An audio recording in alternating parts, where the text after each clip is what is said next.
protect our colon, kailangan natin kumain itong ganitong prutas. Tapos marami kasi siya eh. Kailangan talagang kainin natin itong thrice a week yata. Ganun, mas maganda kung may mga available kayo yan sa gilid-gilid lang. Nasa gilid-gilid lang ng bahay niyo yan.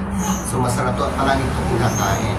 At kailangan talaga itong protektaran natin yung ano natin. Kaya meron sa mga cardiovascular diseases, pwede. Kaya yung diabetic, kailangan talaga may iwasan. Itong klaseng prutas lang meron tayo. Madalas ko itong kinakain. Ito yon. Yan, sabaw. Kasi ito, hindi na kailangan to isain. Kasi kung gusto nyo mag-reduce yung diabetic ninyo, ito kasi maraming na ako narinig nito na mga matatanda na mas maganda ito kinakain lang ng hilaw. Na hindi na kailangan mo sainin.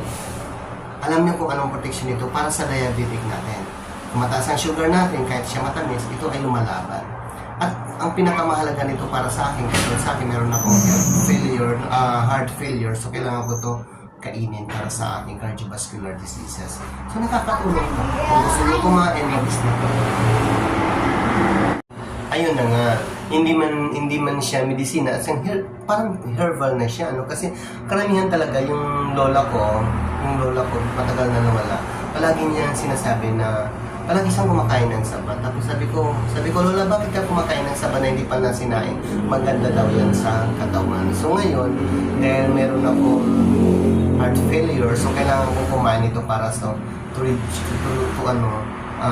reduce ng aking cardiovascular disease.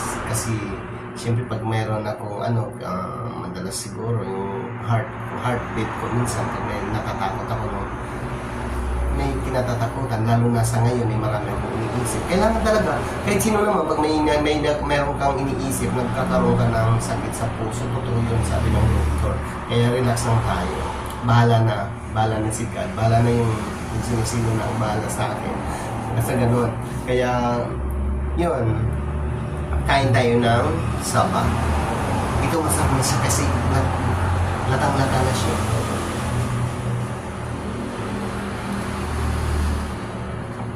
Ngayon ng umaga,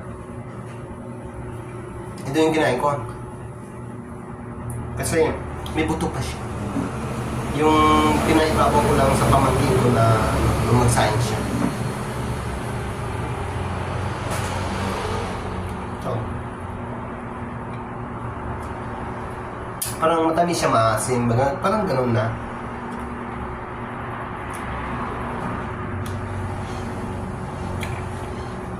Sa totoo lang noon, buhay pa yung tatay ko. Mahilig kasi magtanim ng saging. Tapos mga sako-sako na saging. Halos lima lang ang kung tatago pa ako pag may hinog. Punta ako ng kamali. Doon ako nagpapapa. Yung maganda siya. Kaya tama nga naman kasi yung asthma mo, makukuha nito. Kasi yung last test niya is matamis na maasim, parang ganun. So, siguro nandito yung mga beneficio. Ang nga nito, may nakita ko nito, yung mga balat, yung balat nila. Pwede mo pakuluan, tapos ang sabaw nun, yun ang iinumin. Yun din ang beneficio na makukuha natin. Yung bang tuloy sa asthmatic natin, tapos yung din, para maging healthy yung colon natin, kailangan din to kumain. Hindi man itong magagamot agad-agad, basta syempre 100 years from now, kailangan magagamot na yan.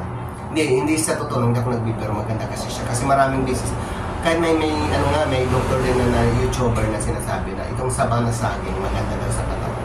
So kaya, kung gusto nyo kumain ng saba, na para maalis para maging normal ang yung colon, tapos yung reduce naman ng para ng cardiovascular to reduce.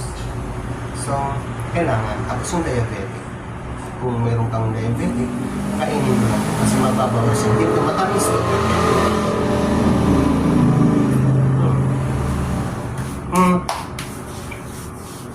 Yun lang bang snack ko ngayon.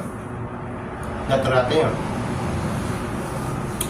Ayaw ko na magsoda kasi parang naramdaman ko na kasi nagka-cramp kasi yung pag mataas daw ang sugar, parang nagka-cramp yung kamay. So, ngayon hindi na. Kahit anong hawakan ko, okay na. Hindi ko na mabibitiwan. So, yun lang po sa hapon na to.